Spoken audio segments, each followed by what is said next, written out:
32과 6. 이 자리에서 하나님이 일하십니다. 비로소 한계를 넘어서다. 욥기의 어려움은 마지막 결론이 우리의 기대와 좀 다르다는 데 있습니다. 일단 시원하지 않고 분명하지 않습니다. 하나님의 답이 어떻게 욥기의 결론이 되는지 이게 만만치 않습니다. 가장 큰 이유는 우리는 어떤 부정적인 것을 제거하거나 물리치거나 해결하는 것이 답일 거라고 기대하기 때문입니다. 욥이 가진 억울함이 시원하게 해결되고 욥에게서나 또는 읽은 독자들에게 그럼 그렇지라는 하나님의 답이 시원하고 분명한 답으로 가지 않고 매우 애매하고 모호한 식으로 되어 있다는데 어려움이 있습니다. 왜 그럼 시원하지 않고 분명하지 않습니까?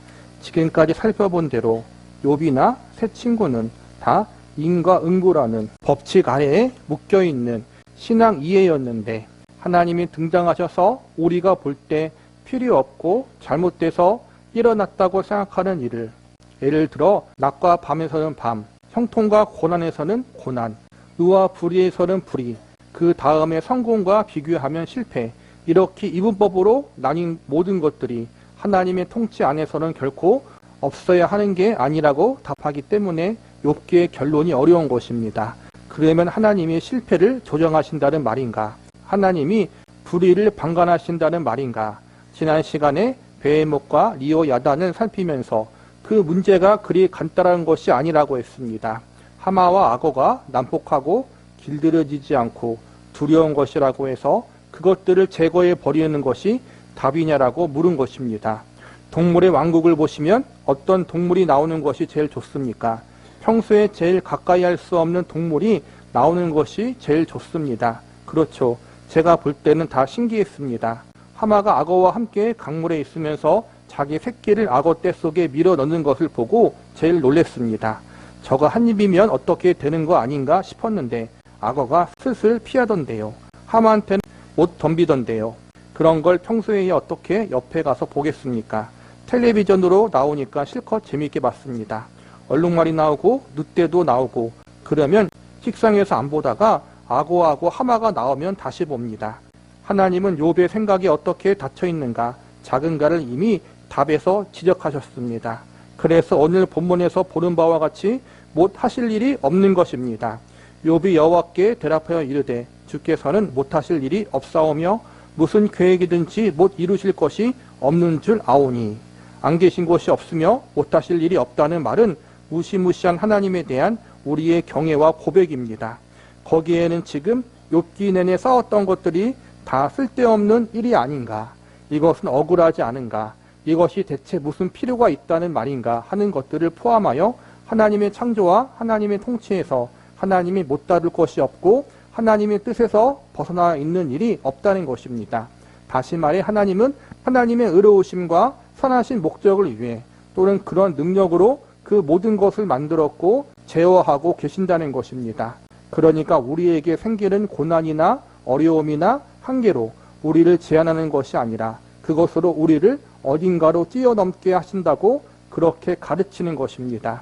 그래서 욥은 그렇군요가 아니라 그렇지요. 하나님께서 못하실 일이 없으십니다라고 고백합니다.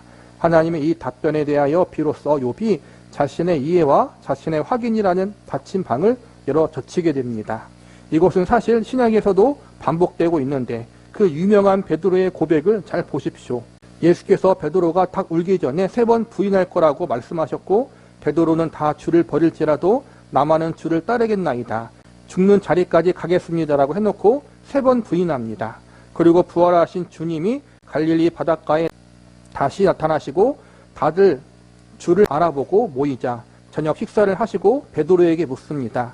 시몬아, 내가 이 사람들보다 나를 더 사랑하느냐? 뭐라고 대답합니까? 내가 주를 사랑하는 줄 주께서 아시나이다. 이는 무슨 말입니까? 제 진심을 아시지 않습니까? 입니다. 거기서 끝이 아니라 진심은 있으나 능력이 없는 것까지 아시지 않습니까? 그러니 내가 고백한 자리에까지 가도록 나를 주께서 붙들어 주셔야 한다는 것을 주께서도 알고 저도 이제 압니다. 까지 이어집니다. 이 유약이 바로 내가 주를 사랑하는 줄 주께서 아시나이다라는 말입니다. 욥이 바로 그 이야기를 하는 것입니다. 다시 읽어보겠습니다. 욥이 여호와께 대답하여 이르되 주께서는 못하실 일 없사오며 무슨 계획이든지 못 이루실 것이 없는 줄 아오니 무지한 말로 이치를 가리는 자가 누구이리까? 나는 깨닫지도 못한 일을 말하였고 스스로 알 수 없고 헤아리기도 어려운 일을 말하였나이다. 내가 말하겠사오니 주는 들으시고 내가 주께 묻겠사오니 주여 내게 알게 하옵소서. 내가 주께 대하여 귀로 듣기만 하였사오나 이제는 눈으로 주를 배움나이다. 그러므로 내가 스스로 거두어드리고 티끌과 재 가운데에서 회개하나이다. 이제 터져나오는 것입니다. 그가 이해하고 확인했던 그런 세계를 이제 하나님을 만남으로 넘어섭니다. 하나님이 가져다 들이댄 증거는 뭐였습니까? 자연이었습니다. 창조 세계 속에서 내가 다루고 조작할 수 있는 것이 무엇이 있더냐? 그것보다 얼마나 큰가 봐라. 마태복음 6장도 그 이야기입니다. 공중 나는 새를 보라. 들에 핀 백합화를 보라. 오늘 있다가 내일 아궁이에 던져지는 들풀도 하나님이 이렇게 입히시거든 하물며 너희일까 보냐. 믿음이 적은 자들아 라는 것이 그대로 반복되고 있는 것 같지 않습니까? 베드로도 자신의 이해와 한계를 벗어나 고백적으로 하나님을 붙잡습니다.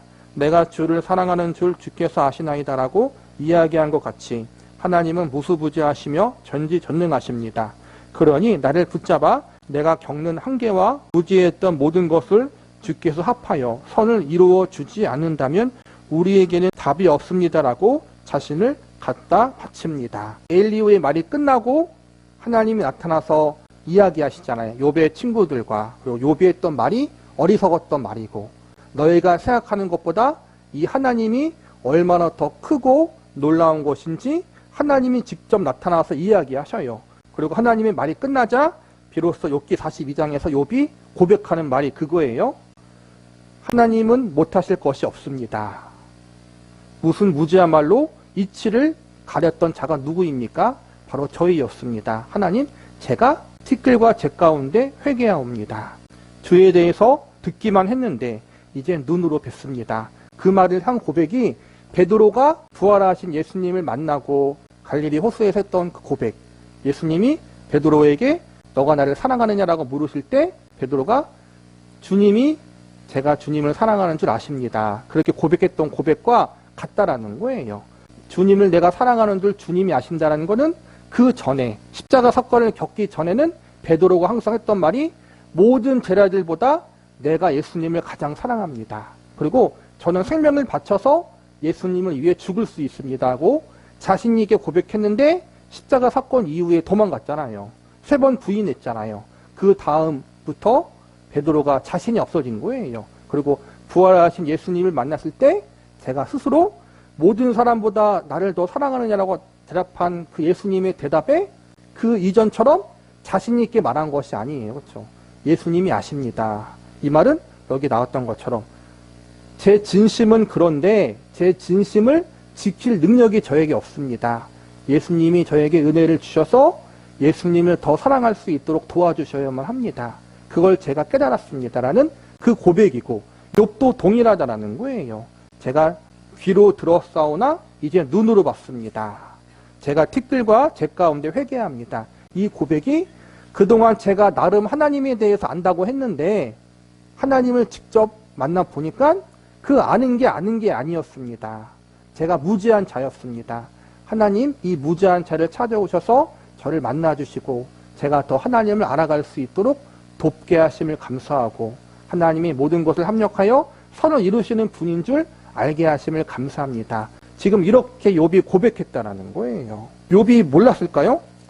이론적으로 신앙적으로 알았어요. 그러니까 욥기 1장에서 이 고백을 했잖아요. 자기 재산이 다 사라지고 자식이 죽을 때 오히려 무릎 꿇고 하나님 앞에 주신 분도 하나님이고 가져가신 분도 하나님이다라고 찬양했잖아요. 그렇죠? 이 사실을 몰랐던 게 아니에요. 분명히 1장에서 고백했어요. 그리고 자기의 온몸에 피부병이 걸렸을 때도 아내가 차라리 하나님을 욕하고 죽으라 했는데 하나님이 복을 주신 분이시니까 고난도 주신 것도 봤다라고 했어요. 욥이 알았어요. 당연히 알았어요. 근데 그때 알았던 것과 이 지금 42장 1장부터 42장이란 그 긴 시간 동안 고난을 거치고 친구들과의 논쟁을 거치고 상처받고 쓰러지고 넘어지고 하나님 앞에 원망도 하고 나를 죽여달라고 하면서 또 그러다가 다시 하나님이 정금과 같이 나를 만드실 것이다라고 고백하고 그렇게 엎치락 뒤치락 하면서 마침내 하나님을 만났어요. 그 전에 안 만난 게 아니에요. 더 깊이 만났다라는 거예요. 그러니까 그때와 이때와는 그 깊이가 다르다라는 거예요. 우리가 하나님이 전지전능한 창조주라는 거 다 알고 있고 예수님이 나의 구원자라는 것도 알고 있고 하나님과 예수님이 나를 위해서 천국을 준비하고 있다는 것도 알고 계시고 지금 이 순간 우리의 삶을 사랑과 은혜로 붙들고 있다는 것도 알고 있고 고난이 복이라는 것도 알고 있지만 그 알고 있는 지금의 우리의 신앙의 깊이와 앞으로 시간이 지나서 여러 가지 더 많은 일을 겪게 되고 삶의 모든 순간을 겪었을 때 나이를 먹고 마지막 순간에 하나님에 대해서 예수님에 대해 아는 것은 또 깊이가 다를 거예요. 그렇게 하나님이 우리를 더 깊은 자리로 이끌어 가신다라는 거예요. 욥이 그 자리에 있고 우리도 그 자리에 있다라는 거예요. 우리를 몰아가시는 하나님, 자신의 한계를 이렇게 인정하고 하나님께 자신을 가져다 묻는 것이 어디에서 가장 극명하게 확인되느냐 하면 창세기 22장입니다. 아브라함이 이삭을 바치는 장면입니다. 9절부터 보겠습니다. 하나님이 그에게 일러 주신 곳에 이른지라 이 아브라함이 그곳에 제단을 쌓고 나무를 버려놓고 그의 아들 이삭을 결박하여 제단 나무 위에 놓고 손을 내밀어 칼을 잡고 그 이삭을 잡으려 하니 여호와의 사자가 하늘에서부터 그를 불러 이르되 아브라함아 아브라함아 하시는지라 아브라함이 이르되 내가 여기 있나이다 하매 사자가 이르되 그 아이에게 내 손을 대지 말라 그에게 아무 일도 하지 말라 내가 내 아들 내 독자까지도 내게 아끼지 아니하였으니 내가 이제야 내가 하나님을 경외하는 줄 아노라. 아브라함이 눈을 들어 살펴본즉 한 순양이 뒤에 있는데 뿔이 수풀에 걸려 있는지라 아브라함이 가서 그 순양을 가져다가 아들을 대신하여 번제로 드렸더라. 아브라함이 그 땅 이름을 여호와 이르라고 하였으므로 오늘날까지 사람들이 이르기를 여호와의 산에서 준비되리라 하더라. 여호와의 사자가 하늘에서부터 두 번째 아브라함을 불러 이르시되 여호와께서 이르시기를 내가 나를 가리켜 맹세하였노니 내가 이같이 행하여 내 아들 내 독자도 아끼지 아니하였은즉 내가 내게 큰 복을 주어 내 씨가 크게 번성하여 하늘의 별과 같고 바닷가의 모래와 같게 하리니 내 씨가 그 대적의 성문을 차지하리라. 또 내 씨로 말미암아 천하 만민이 복을 받으리니 이는 내가 나의 말을 준행하였음이니라 하셨다 하니라. 욥은 무엇이 억울합니까? 자기가 죄를 짓지 않았는데 재난을 겪는 것입니다. 그것이 억울합니다. 그리고 하나님이 그런 일을 외면하고 계시고 묵인하고 계시다는 것에 화가 납니다. 그런데 지금 아브라함이 이삭을 바치는 사건을 보며 하나님께 아브라함에게 100살에 얻은 아들을 바치라고 하고 아브라함은 순종합니다. 우리가 욥기를 이해하는 시각과 관점에서 이 아브라함 사건을 보면 그는 어쩔 수 없는 자리에 간 것입니다. 이삭을 잡거나 자기가 죽거나 하는 데까지 몰려갔다고 할 수 있습니다. 욥이 그렇잖아요. 욥이 이해가 가든 안 가든 재난은 현실입니다. 친구들이 와서 하는 이야기의 근거는 너가 재난 당하는 것을 보니 분명히 너가 죄를 지었다라는 것입니다. 재난은 있잖아요. 죄를 지었든지 안 지었든지 서로 말이 다르지만 고난을 받고 있으니 할 말이 없습니다. 그러니 욥은 그 원망을 누구에게 돌리겠습니까? 친구들하고야 어떻게 더 이야기하겠습니까? 고난이 현실인데 말입니다. 하나님께 항의하고 하나님께 물고 늘어질 수밖에 없습니다. 아브라함은 여기까지 동일하게 몰려온 것입니다. 그리고 그것을 통과해서 어디로 가느냐 하면 하나님의 약속의 자리까지 갑니다. 내가 나를 가리켜 맹세하노니 내가 순종했기 때문이 아니라 내가 이 어려움을 넘어 내 한계를 넘어왔으니 이제 분명히 하자. 내가 나를 가리켜 맹세하여 이 일을 이룬 것임을 너에게 분명히 선언하노라입니다. 욥이 깨달은 것입니다. 하나님은 제 생각보다 크십니다. 제가 나가는 고난이 손해가 아닙니다. 억울한 일이 아닙니다. 하나님이 저 하마와 악어를 만드셨고 저들의 삶을 기뻐하시고 온 창조물을 좋게 여기시는 것 같이 나한테 일어난 어떤 일도 하나님의 선하심과 궁극적으로 복을 주시려는 약속에서 벗어난 것은 없습니다. 그것은 하나님만이 하시는 일이고 하나님만이 하실 수 있는 일이고 그렇기를 바라기에 이제 제가 회개합니다. 이것이 이제 욥의 답입니다. 그러니 무지야말로 이치를 가리는 자가 누구리이까라는 말과 내가 나를 가리켜 맹세하노니라는 말이 이렇게 대조를 이루는 것입니다. 하나님은 무수부지하시며 전지전능하십니다. 거기까지 가는 까닭에 우리로서는 같은 자리에 있을 수 없는데도 거기에 묶이는 것입니다. 솔직히 아브라함이 이삭을 바치고 싶었겠어요? 두 가지 마음이었을 거예요. 도망가고 싶다. 혹은 못 들은 척하고 싶다. 기뻐서 한 건 아닐 것 같아요. 제가 볼 때는. 그 자리까지 하나님이 몰고 가신 거라는 거예요. 욥도 마찬가지라는 거예요. 원치 않았는데 그 자리까지 몰고 가신 거예요. 그런데 아브라함도 그렇고 욥도 그렇고 마지막에 그 마지막까지 몰고 가신 하나님이 몰고 가서 죽이시고 끝내시는 것이 아니라 아브라함도 욥도 더 깊은 하나님을 만나게 하셨다라는 거예요. 그래서 욥이 당한 고난도 아브라함이 당한 시험도 헛되게 낭비되거나 악하게 사용되지 않고 모두가 아브라함과 욥과 하나님의 백성들에게 유익하게 하나님이 만드셨다라는 거예요. 우리의 삶이 우리가 원치 않은 대로 이끌려지고 몰아가고 고난당하고 이해할 수 없는 그러한 아픔들이 있지만 그게 끝이 아니라는 거예요. 마지막에 반전이 있다라는 거예요. 그게 성공을 말하는 게 아니라 하나님의 하나님 되심을 우리에게 알게 하신다. 이걸 겪기 전과 이걸 겪기 전, 이삭을 바치기 전에 아브라함의 모습도 믿음이 좋아요. 그 전에도 믿음의 조상이었어요. 욥은 더 말할 것도 없죠. 항상 믿음으로 살았죠. 그런데도 하나님 보실 때는 더 깊은 데로 가길 원하셨다는 거예요. 이게 우리가 이해가 안 가는 부분이죠. 더 이상 갈 데가 어디 있다고 가게 몰고 가시는지.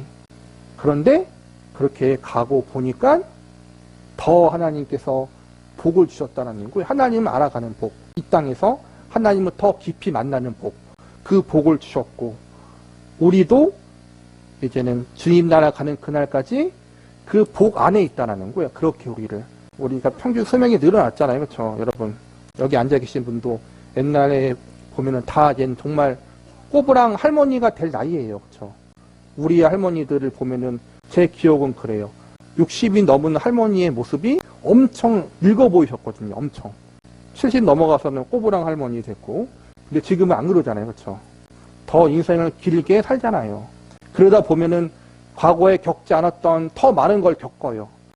더 많은 병원을 가야 되고 더 아파야 되고 나와 자식이 함께 늙어가는 것을 보고 때로는 나보다 더 어린 자식 혹은 어린 형제가 먼저 가는 것도 지켜봐야 되고 과거와 다른 일을 더 겪어요. 그러면서 과거에 겪지 못했던 더 많은 외로움과 더 육신적인 아픔과 마음적인 그러한 고독함을 느껴야 돼요. 과거보다. 핵가족이잖아요. 여러분. 가족들이 많지 않잖아요. 그런 걸 겪어야 돼 보면은 참 이게 어려워요. 우리의 신앙의 선배들이 겪어보지 못한 부분들을 여러분이 겪고 있는 거기 때문에. 근데 그런 어려움들, 외로움들, 고독함들, 힘든 부분, 하나님이 좀 건강을 허락해 주셔서 더 많이 교회 나오고 헌신할 수 있도록 하면 좋은데 또 우리 뜻대로 그게 안 되는데 빨리 데려가시지. 어쨌든 또한 지금까지 겪어지 못했던 몸과 마음과 상황의 그 어려움들이 우리 인생에 있어서 힘들어요. 그런데 우리가 주님 나라 가는 그날에 그 지나온 날들을 돌아볼 때 하나님이 함께 하셨구나 하면서 과거의 나와 지금의 나가 달라졌다는 것을 또 우리가 배우게 될 거예요. 그 일을 하나님이 하신다는 거예요. 원치 않죠. 그렇죠? 누가 그걸 원해요. 가장 전성기 때 가고 싶은데 가장 믿음이 뜨거울 때 가고 싶은데 그게 안 되잖아요. 그렇죠? 욥처럼 욥이 회개하자에 마지막에 회개했다는 건 자기가 잘못됐다는 거거든요. 하나님 앞에 불평하고 하나님 앞에 죽여달라고 왜 태어났냐고. 여러분 자식이 사춘기 때나 반항기일 때 그러잖아요. 내가 태어나고 싶어 태어났냐고. 그러면은 부모의 마음이 아프잖아요. 그렇죠? 왜 태어나겠냐고 나를. 지금 욥이 그런 거예요. 하나님 앞에. 나를 왜 태어나겠습니까 하나님. 그렇게 긁은 거예요. 하나님께. 회개한 거죠. 그렇게까지 밑바닥까지 겪게 하시고 다시 올리신 거예요. 내 믿음의 실력이 이거였구나. 사실은 모든 환경이 좋을 때에는 하나님 앞에 내 믿음이 좋은 것처럼 보였지만 상황이 이렇게 되니까 내 믿음이 이렇게 밑바닥에 갔구나. 실상 알고 보니까 하나님이 나를 그분의 울타리로 보호해 주셨기 때문에 내가 하나님 앞에 믿음으로 살았지, 하나님의 그 은혜의 울타리가 없었다라면 나는 내 믿음을 지키지 못하는 사람이었다. 그걸 또 배우게 된 것이고 모든 게 하나님의 은혜였구나. 하나님이 합력해서 모든 걸 선을 이루실 것이다. 그렇게 욥을 이끄셨고 우리도 지금 그 자리로 가고 있다라는 거예요. 근데 아직 우리는 6기 42장이 안 자랐기 때문에 힘든 거예요, 여러분. 그 날이 올 거예요. 언제 올지는 모르겠지만, 그래서 여러분 잘 참고 또 인내하시기 바랍니다. 하나님이 주시는 것을 받는 자리, 글을 읽을 때 행간을 읽어야 한다라는 말이 있습니다. 그물로 고기를 잡으면 그물보다 빈자리의 역할이 더 큽니다. 그물로 고기를 잡는 것이 빈자리가 잡은 것인 줄 모릅니다. 그물을 빽빽하게 만들면 못 잡습니다. 하나님이 얼마나 크신가를 다만 물리적인 개념이나 공간의 개념에서 말하는 것이 아닙니다. 성경이 거듭 확인하고 강조하는 바는 하나님이 깊고 무한하시고 측량할 수 없다고 말합니다. 그래서 욥의 중요한 고백이 42장 6절에 나오는 것입니다. 그러므로 내가 스스로 거두어드리고 티끌과 재 가운데에서 회개하나이다. 티끌과 재 가운데 회개한다는 것이 무엇입니까? 이 낮아진 자리, 이 고난의 자리에서 다시 일어섭니다. 하나님의 통치와 선하신 뜻 아래서 어느 것이든지 헛된 것도 못 쓸 것도 없습니다. 모든 것이 가치가 있습니다. 티끌과 재도 가치 있습니다. 내가 그 자리에서 일어설 수 있습니다. 내가 티끌이고 재에 불과하다고 하더라도 상관없습니다. 일어서겠습니다. 왜냐하면 하나님은 창조주이시기 때문입니다. 이런 고백이 터져 나옵니다. 그래서 더 깊이 내가 이 자리에서 일어설 뿐 아니라 이것으로서 일하는 것을 인정합니다라고 하는 데까지 나아갑니다. 왜 그렇습니까? 우리는 신약을 갖고 있기 때문입니다. 주님께서 일하시는 십자가의 길이란 예수님의 고난과 죽음으로 부활이라는 영광을 만들어내는 것으로 확인하고 있기 때문입니다. 십자가와 죽음은 말이 안 되는 것입니다. 창조주가 피조물에 의하여 모욕당하고 저들의 결정대로 자신을 맡겨 저들의 선에 넘겨져 죽습니다. 그러나 그것으로 부활을 만들어냈으므로 사실 기독교인에게는 겁날 것이 없습니다. 성경 어디에서나 발견되는 성경의 공통된 강조입니다. 그러나 우리는 이 지점에서 겁을 냅니다. 내가 아는 조건을 갖고 있으면 내가 아는 방법을 사용해야만 한다고 믿으니까 하나님의 일하심이 늘 부족하게 여겨지는 것입니다. 더 많이 울어야 답을 주시는 것인지 뭔가 더 많은 조건을 만족시켜야 해결되는 것은 아닌지 하고 말입니다. 우리는 그 깊은 골을 메우지 못하고 체념과 불안 속에 신자의 인생을 보냅니다. 우리는 그것을 너무 많이 봅니다. 나에게 생기는 억울한 일만이 아니라 실제로 나의 부족한 것까지 쓰셔서 하나님이 나를 만드십니다. 그래서 예수님께서 인간으로 오신 것입니다. 죽을 수 있는 열악한 자리에서 오는 것입니다. 티끌과 재 가운데 일어날 수 있습니다. 티끌과 재로 살 수 있습니다. 그렇게 고백하는 것입니다. 시편 8편으로 갑니다. 여호와 우리 주여, 주의 이름이 온 땅에 어찌 그리 아름다운 주요, 주의 영광이 하늘을 덮었나이다. 주의 대적으로 말미암아 어린아이들과 젖먹이들의 입으로 권능을 세우시며 이런 원수들과 보복자들을 잠잠하게 하려 하심이니이다. 하나님이 누구를 내세운다고요? 어린아이와 젖먹이들로 일하신다는 것입니다.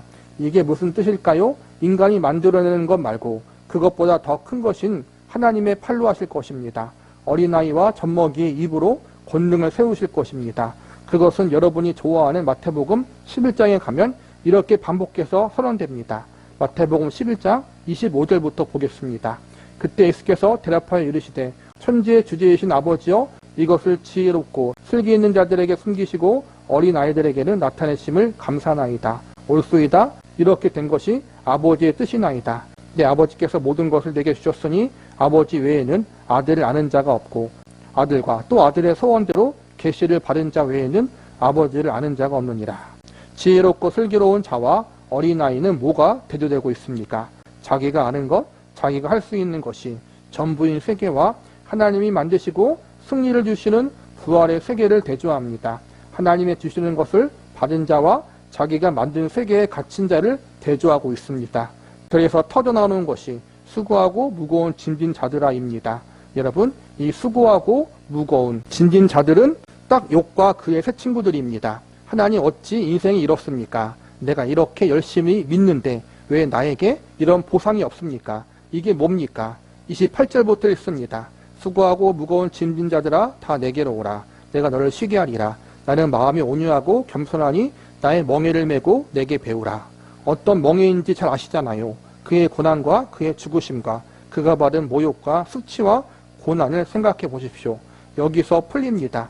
이사야 53장에 소개되는 메시아에 관한 예언에 보면 하나님의 종은 고난받은 종입니다. 그가 자라나기를 연한 순 같고 볼품이 없어서 사람들에게 실어버림받고 외면당했다라고 소개됩니다. 하나님을 믿는다는 것, 예수님을 믿는다는 것, 신앙생활이라는 게 우리의 생각과 기대대로 흘러가지 않을 때가 많다라는 거예요. 우리의 생각대로는 다 록펠로처럼 부자가 되고 거부가 되고 아브라함 링컨처럼 한 역사의 획을 긋고 싶고 어떠한 업적을 남기고 싶고 하고, 그런데 솔직히 말하면 우리와 우리 가족에 대한 것 하나 감당하는 게 벅차요. 나와 내 가정의 일만 챙겨도 힘들잖아요, 사실은. 그게 인생이에요. 우리가 생각하는 것과 다르다라는 거예요. 근데 그 속에 나는 더 헌신하고 싶고 충성하고 싶고 목숨을 바쳐서 하나님의 나라를 위해 일하고 싶은데 내 개인적인 건강과 재정 문제가 걸리고 우리의 가족 문제가 걸리고 이 문제가 걸리고 저 문제가 걸려요. 그래서 그것 때문에 그냥 일평생 고민하고 힘들어하다 끝나는 것 같아요. 근데 그 가운데 하나님이 일하신다는 거예요.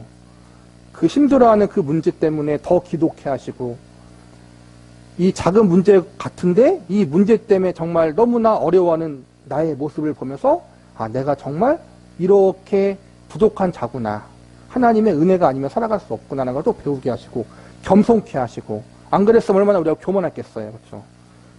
그렇게 하나하나 우리가 원하는 대로 이끌지 않으시고 다르게 일하신다.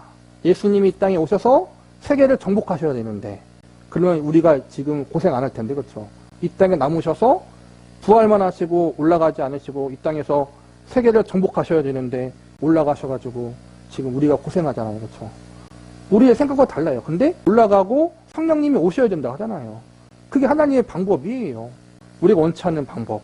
아까 말했듯이 욥은 그 고난을 당하지 않아도 충분히 의로운 자인데 그 고난을 당하게 하시고, 아브라함도 이삭을 바치지 않아도 충분히 하나님을 잘 믿고 있었는데 괜히 바치게 하시고, 우리가 생각하는 것과 다르게 하나님이 일하신다.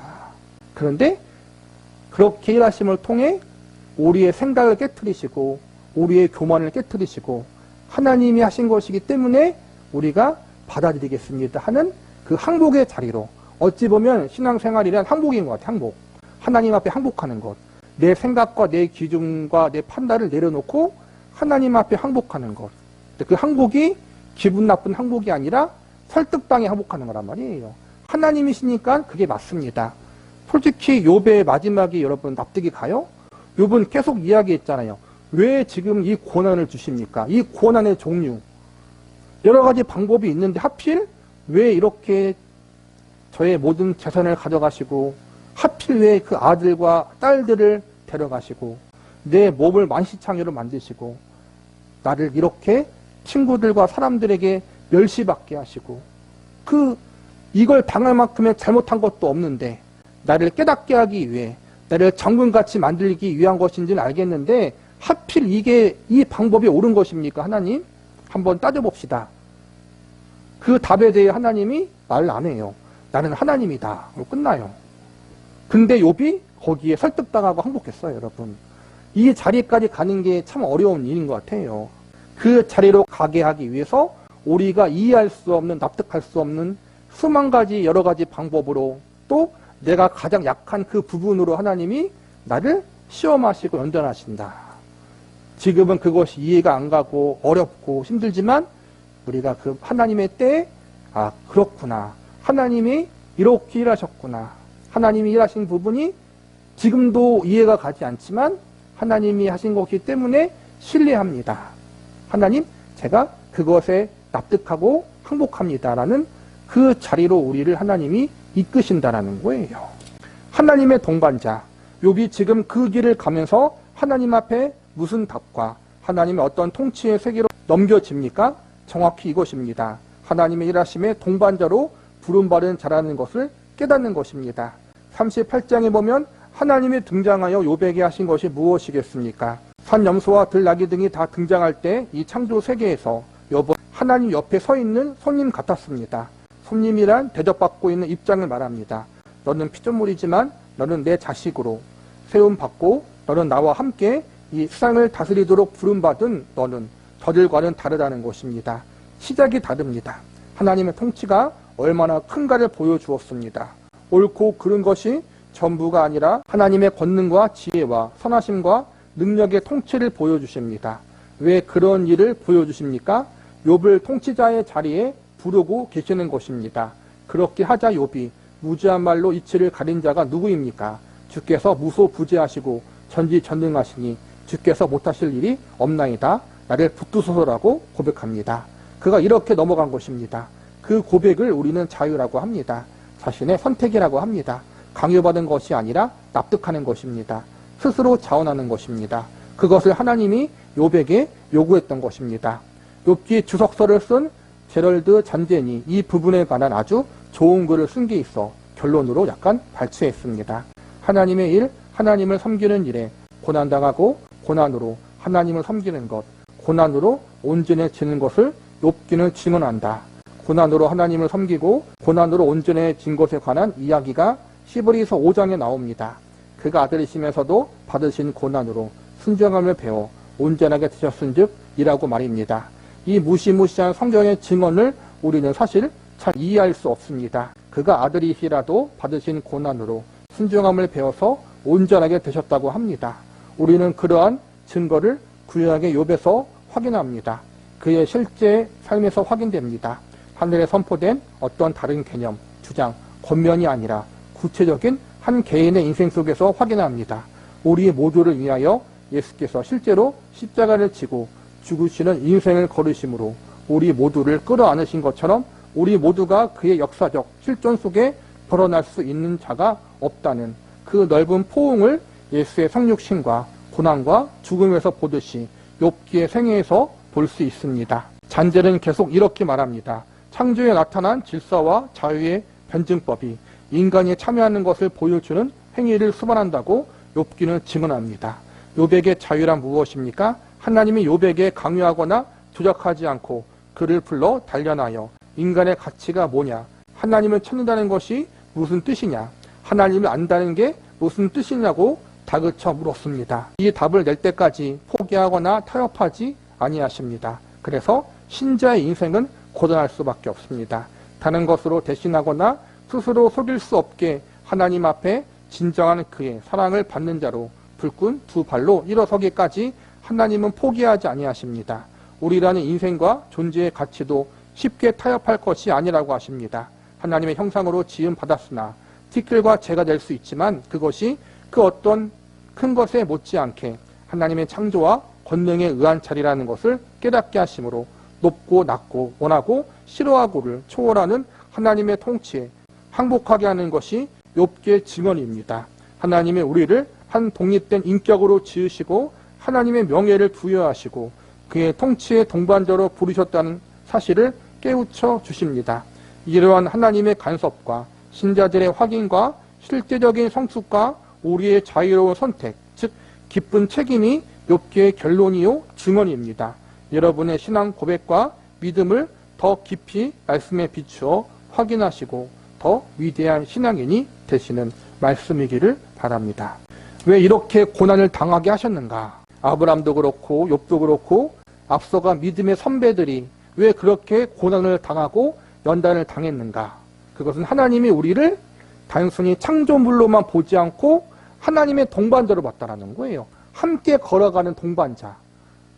신약으로 넘어가서 하나님의 자녀죠. 그렇죠? 우리는 신약을 갖고 있기 때문에 구약의 믿음의 선배들보다 어찌 보면은 더 유리한 위치에 있어요. 구약의 선배들은 정말 예수님의 생명으로 산 하나님의 자녀라는 것보다 하나님의 백성이라는 개념이 컸잖아요.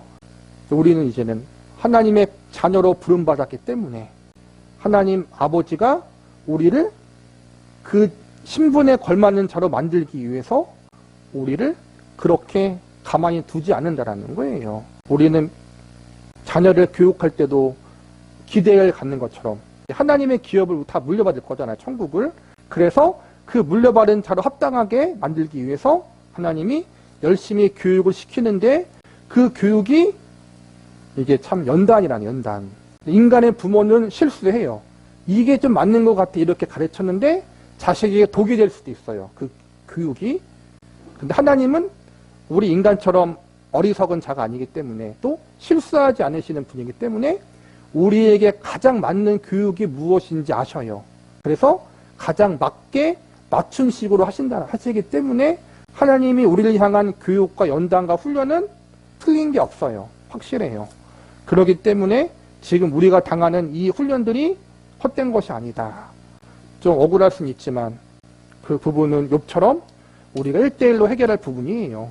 열심히 하나님 앞에 원망도 하고 불평도 하고 우리는 다 믿기 때문에 모세도 그랬고 엘리야도 그랬고 욥처럼 나를 빨리 데려가 달라고. 제가 지금 원해서 일을 했습니까? 하나님의 백성들을 위해 일하는데 왜 이렇게 어려움을 주십니까? 저를 데려가 주세요. 똑같이 그랬어요. 근데 하나님이 그걸 갖고 뭐라 그러지 않잖아요. 왜냐하면 하소연이에요. 하나님 저 죽겠습니다. 아버지 저 좀 봐주세요. 요리해 주세요. 우리의 기도가 그거예요. 그렇게 열심히 하나님 앞에 부르짖고 기도하고 또 그러다 보면 이 땅의 삶이 영원한 게 아니니까 언젠가 가니까 그렇죠. 잘 버텨야 돼요. 우리가 잘 버티고 인내하고 힘들면 힘들다고 하시고 하나님 앞에 솔직히 참지 말고 그렇게 하다 보면 또 하나님의 때에 하나님이 더 깊이 만나 주셔서 그 모든 걸 또 이루어 주시고 그때까지 잘 견디고 잘 참아내고 또 이왕이면 그 과정이 좀 우리 사랑하는 가족들에게 덕이 되어져서 너무 큰 고난을 당하면 좀 그렇잖아요. 우리가 실수했던 부분이 우리 주변 사람들에게도 시험거리가 될 수도 있잖아요. 또 그런 일이 없게 해달라고 기도하면서 우리가 끝까지 이 길을 갈 수 있기를 바랍니다. 기도하시겠습니다.